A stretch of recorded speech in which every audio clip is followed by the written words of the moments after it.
बिस्मिल्लाहिर्रहमानिर्रहीम। अस्सलाम वालेकुम। डॉक्टर मुनव्वर हुसैन आपकी खिदमत में। ये दूसरी दफ़ा मैं व्लॉग रिकॉर्ड कर रहा हूँ। पहली दफ़ा फिर आवाज़ का मसला आ गया था, तो फिलहाल कोई माइक नहीं है। अब जो लैपटॉप की माइक है, उससे जो आवाज़ है वो आपके सामने है।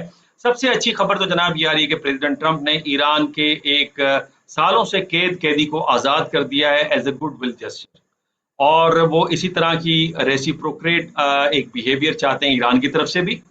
और साथ में इस वक्त जो इसहाक डार साहब पाकिस्तान के फॉरेन मिनिस्टर और डिप्टी प्राइम मिनिस्टर हैं, वो चाइना के लिए रवाना हुए हैं।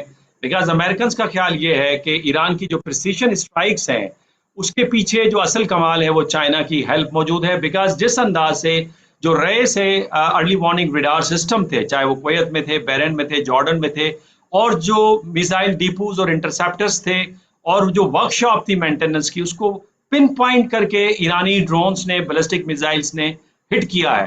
तो अमेरिकन का ख्याल है कि चाइना इसके पीछे है। लेकिन खुद अमेरिका के अंदर एक बहुत बड़ी डिबेट चल पड़ी है कि क्या ये जंग हमें फुल फ्लेज वॉर की तरफ ले जाएगी। वली नसर का पॉइंट ऑफ व्यू है, और इसके साथ वो ये भी समझते हैं कि इस जंग ने कम से कम अमेरिका के पावर की कलई खोल दी है, उसकी लिमिट्स को आइडेंटिफाई कर दिया है। बिकॉज अमेरिका में जो वॉटसन है, उन्होंने मेजर, जो बहुत ही नॉन प्रोफेसर और एनालिस्ट हैं, उनका मेजर आर्गुमेंट ये है कि ऐसा क्या प्रेसिडेंट ट्रंप की स्ट्रेटजी में नया है जो पहले आजमाया न जा सका 28 फरवरी से लेकर 17 अप्रैल तक, और 13 अप्रैल से लेकर और फिर 17 जून तक, जिसमें एयर पावर, नेवल ब्लॉकेड इस्तेमाल की गई और डिप्लोमेटिक प्रेशर डाला गया। तो क्या आप ईरान को झुका सके? नहीं झुका सके। तो फिर ऐसा क्या नया स्ट्रेटजी में है जिसके बायस ईरानी इस दफा झुक जाएंगे? तो ये वो मेजर सवाल उठा रहे हैं। और इसके पीछे फिर कांग्रेशनल पॉलिटिक्स, जो मैंने कल भी दो कांग्रेसमैन की आपको, राव खन्ना की और एक मिस्टर बाल की, आपको सुनाई थी स्टेटमेंट, जिसके अंदर उन्होंने कहा ये लीगल वॉर है, और किसी भी किस्म का जो इंटीग्रेटेड डिफेंस सिस्टम है अमेरिका का, जो वो बहादुर है, जो इस वक्त ग्रेटर अपने आप को बनाना चाहता है, उसके साथ नहीं होनी चाहिए। और ये हमारी जंग नहीं है, इस जंग से हमें बाहर निकलना चाहिए। लेकिन ईरान ने वाजे तौर पर यह पैगाम दे दिया है कि रीजन के अंदर जितना इंफ्रास्ट्रक्चर है उसको मुकम्मल तौर पे हम उड़ा के रख देंगे अगर हमारे इंफ्रास्ट्रक्चर को कोई भी हाथ लगाया गया। और इस हवाले से जो सऊदी अरब की वजारत खारजा का बयान है वो इंतहाई खतरनाक है। उन्होंने कहा है कि हम कुवैत, बहरीन और उर्दून के वहशियाना ईरानी जारियत के खिलाफ जो इकदाम उठा रहे हैं उनके साथ खड़े हैं। भाई ये वही जीसी ममालिक हैं जिनको मेमोरेंडम ऑफ अंडरस्टैंडिंग पे भी मसला आ गया था कि आपने ईरान के बैलिस्टिक मिसाइल को क्यों नहीं छेड़ा।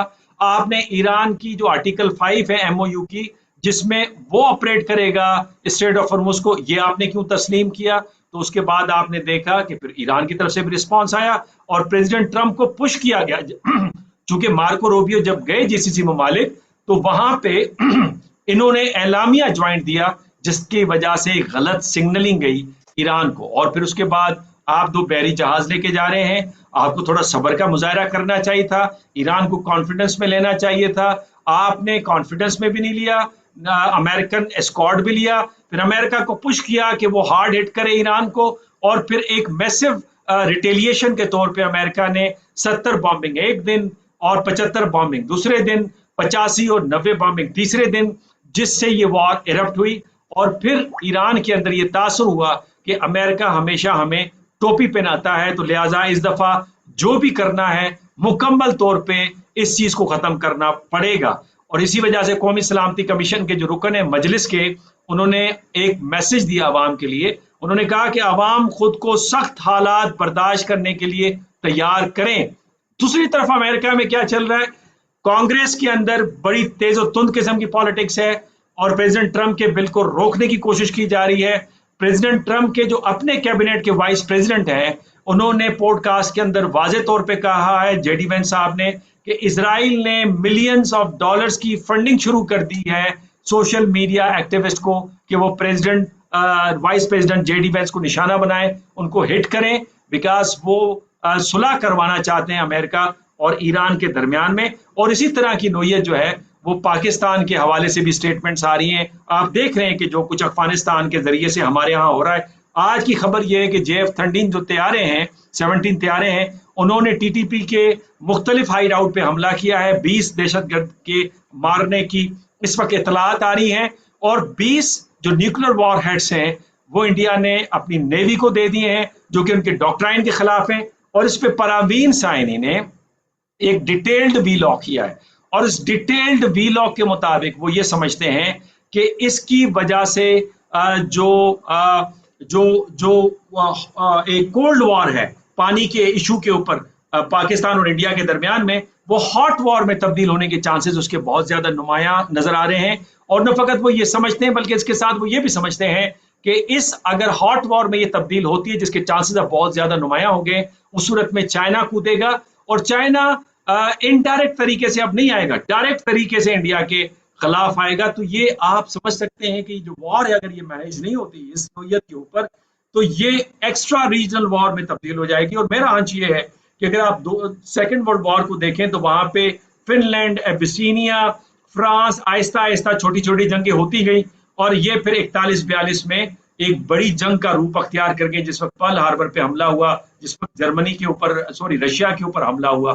तो इसी वजह से ये बड़ी जंग में न तब्दील हो जाए। और अमेरिका के अंदर एक बहुत बड़ी फिक्र लाक है, एक तो पॉलिटिकली कांग्रेस के अंदर बड़ी पॉलिटिक्स चल रही है, कैबिनेट के अंदर इस जंग के ऊपर रिजर्वेशन है, जनरल पब्लिक के अंदर प्रेसिडेंट ट्रंप की जो पॉपुलैरिटी है लेस देन 30 पॉइंट्स आ गई है रिसेंट सर्वेस के मुताबिक, और फिर वो प्रेसिडेंट ट्रंप पे एतबार और यकीन करने को भी तैयार नहीं है।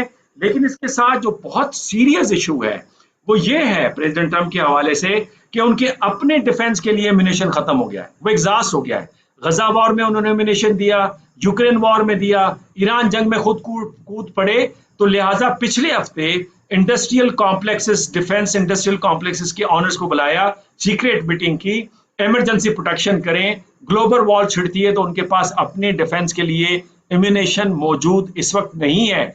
और फिर सबसे बड़ा नुकसान है कि 16 जो अड्डे हैं वो अनलिवेबल हो गए हैं, और फिर जो रही सही कसर ईरानियों के इस दफा बैलिस्टिक मिसाइल्स की हुई है, जिसके नतीजे में आपने देखा कि रहे से जो उनके पास अर्ली वार्निंग रडार सिस्टम थे वो उड़ा दिए गए हैं। अब इस सारी सूरत हाल में जो पहली मर्तबा एक यूनिक चीज आज के दिन हुई है कि ईरान ने अपने जो क्लस्टर मिसाइल बॉम्ब्स हैं, बैलिस्टिक मिसाइल्स हैं, वो बहरीन पे इस्तेमाल किए हैं। इससे पहले वो इजराइल पे इस्तेमाल हो चुके हैं।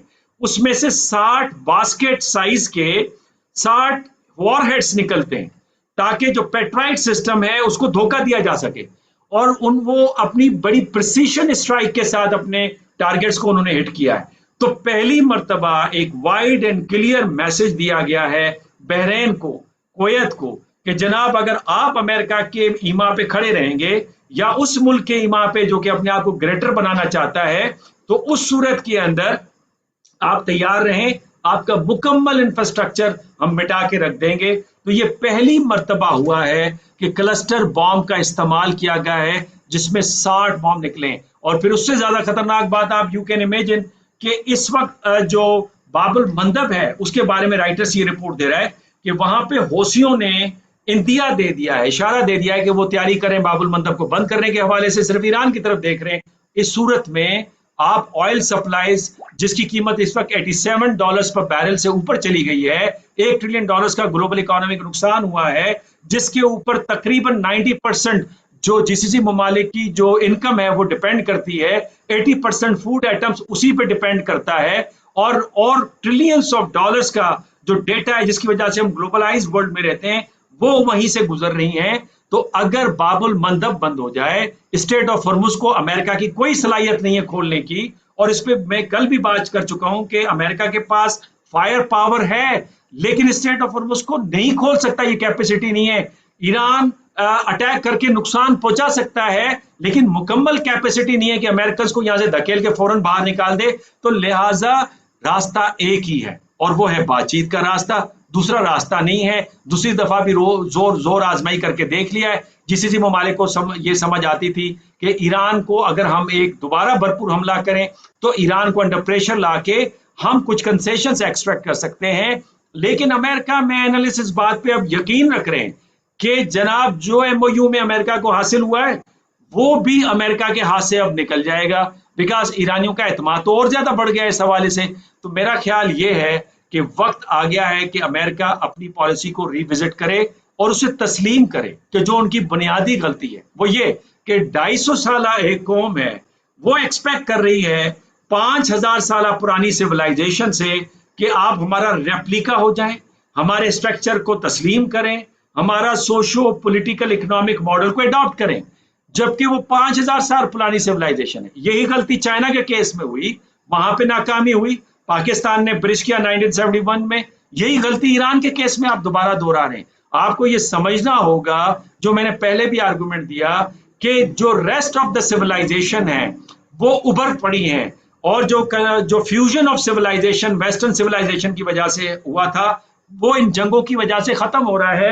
रेस्ट ऑफ द वर्ल्ड उसे नोटिस में ले रही है, और वो समझती है कि यूनाइटेड नेशन है, IMF है, वर्ल्ड बैंक है, ICG है, वो इनकी लोंडिया बन के रह गई हैं, तो उनको इंटरनेशनल फोरम्स पे यकीन नहीं रहा, तो वो अपने तेई एक राइज कर रही हैं। और यहाँ पे वेस्ट और ईस्ट के हवाले से एक जोड़ बनते आपको नजर आ रहा है। तो लिहाजा वेस्टर्न सिविलाइजेशन सो गई, रेस्ट ऑफ द सिविलाइजेशन उठ के खड़ी हो गई, और अब वो ताकत में आ रही हैं, they are in a position to challenge them. तो इसका नतीजा ये है कि आप बजाय ये कि आप पावर पॉलिटिक्स के जरिए से, आप अपने काइनेटिक पावर के जरिए से, जोरे बाजुओं पे आप ये समझें कि आपको सोशल इंजीनियरिंग आप कर पाएंगे, ये आपका ख्याल इंतहाई गलत है। आपको टेक्निकली इंगेज करना पड़ेगा, और ये जो आपका जो डोमिनेंस का स्ट्रक्चर है, ये अब मजीद नहीं चलेगा। और दुनिया में कोई किसी का दोस्त नहीं होता, लेकिन टेक्निकल इंगेजमेंट रखनी होती है। और मैं अमेरिका से कहूंगा कि आप एक पावर हैं, अपने पावर को इंटैक्ट रखिए, आप यहां से रिट्रीट कीजिए, आप वेस्टर्न हेमिस्फीयर पे ज्यादा फोकस कीजिए, अपनी इकोनॉमी को रीबिल्ड कीजिए। और आपके इस इकदाम से आप भी कमजोर हो रहे हैं, आपकी इकोनॉमिक कंडीशन, आपकी पब्लिक ओपिनियन, आपके अलाइज, आपका बाहर इमेज, आपकी फाउंडिंग फादर्स का आइडियलिज्म सब कंप्रोमाइज हो गया है। तो आपकी जो फ्रेंडली रिजीम्स हैं वो कमजोर पड़ गई हैं। तो अब आप किसी की न सुने, मेहरबानी फरमाएं, आप अपने आप को बचाएं। कोई आपको तबाह नहीं करना चाहता, आप अपने आप को खुद तबाह करना चाहते हैं। यही जॉन पॉल कैनेडी और इब्ने खुल्दून ने कहा था कि कोई एम्पायर नहीं गिरती मगर अपनी अहमकाना पॉलिसीज की वजह से। ओवर स्ट्रेचिंग करती है, इनएप्ट पॉलिसीज बनाती है, दोस्तों को दुश्मन बनाती है, और इस तरह से गैरों की ताकत बढ़ जाती है, और इसका मुकद्दर डेक्लाइन बन जाता है। तो अमेरिका बहादुर को अपने आप को संभालना होगा, और पाकिस्तान भी पूरी कोशिश कर रहा है। पाकिस्तान दुनिया की साथ खड़ा रहा है दहशतगर्दी के मामले पे, लेकिन पाकिस्तान के ऊपर जब दहशतगर्दी आई है तो दुनिया साथ नहीं देने को तैयार। तो हमें भी हमेशा फ्रंटलाइन बनने का जो शौक है वो अब खत्म होना चाहिए, और हमें इंटरनल रिफॉर्म्स लाने चाहिए, सोशल, पॉलिटिकल, इकोनॉमिक। और ये जो एलीट कैप्चरिंग है इसको तोड़ना इंतहाई जरूरी है, जो कि वेस्ट के इशारे पे सिर्फ चलता है। उन्हें अपने मोरूजी हालात को समझना चाहिए। एक अलग जो वीलॉग बनाऊंगा वो ये कि केनेथ वॉर्ड्स का जो आइडिया है कि सिस्टमिक लेवल पे जो निज़ाम है वो स्मॉलर नेशंस और खित्ते के ममालिक के ऊपर असरअंदाज होता है, उनका एक्सटर्नल बिहेवियर तय करता है। तो सिस्टमिक लेवल पे we are not living in a unipolar world, we are living in a multi civilizational world, जहां पे इसका असर हम जैसे मुल्कों के ऊपर पड़ा है। हमें कुछ स्पेस मिला है, लेकिन इस स्पेस से फायदा नहीं उठा पाएंगे जब तक हम पॉलिटिकल, इकोनॉमिक और सोशल रिफॉर्म्स नहीं लाएंगे। और ये जो हमारे टेक्स्ट बुक्स हैं जो बाहर से लिख के आते रहे हैं, इनको तब्दील करके जब तक हम रिकनेक्ट नहीं करेंगे अपनी सिविलाइजेशन से, अपनी हिस्ट्री से, जब तक आप आगे मूव नहीं करेंगे, जब तक अपने कल्चरल इदारों को, पंचायत को, जिरगा को, औताक को, जब तक आप इंस्टीट्यूशनलाइज नहीं करेंगे, जब तक आप आगे मूव नहीं कर पाएंगे। जब तक आप अपनी इंटेलेक्चुअलिज्म के ऊपर, अपने नैरेटिव पे, अपने जोरे बाजुओं पे, अपनी सेल्फ रिलायंस पे भरोसा नहीं करेंगे, जब तक आप आगे नहीं पढ़ पाएंगे। जब तक बाहर से ग्रेजुएट करने वाले उन्हीं को आगे प्रमोट करेंगे, सिफारिशों पे चलेंगे, मेरिट नहीं होगा, जब तक आगे हम मूव नहीं कर पाएंगे। ये गोल्डन अपॉर्चुनिटी है। अगर चाइना उठ सकता है, अगर ईरान खड़ा हो सकता है, अगर साउथ अफ्रीका और ब्राजील खड़े हो सकते हैं, अगर टर्की अपनी इकोनॉमी को रिवाइव कर सकता है, तो हम भी कर सकते हैं। हम अब भी दुनिया की बेहतरीन टैलेंटेड कौम है, सिर्फ डिसिप्लिन, मेरिट और जस्टिस की जरूरत है, और वो रिफॉर्म के बगैर मुमकिन नहीं है। अपने ख्याल से नवाजिएगा। इजाजत दीजिए लाने के बाद।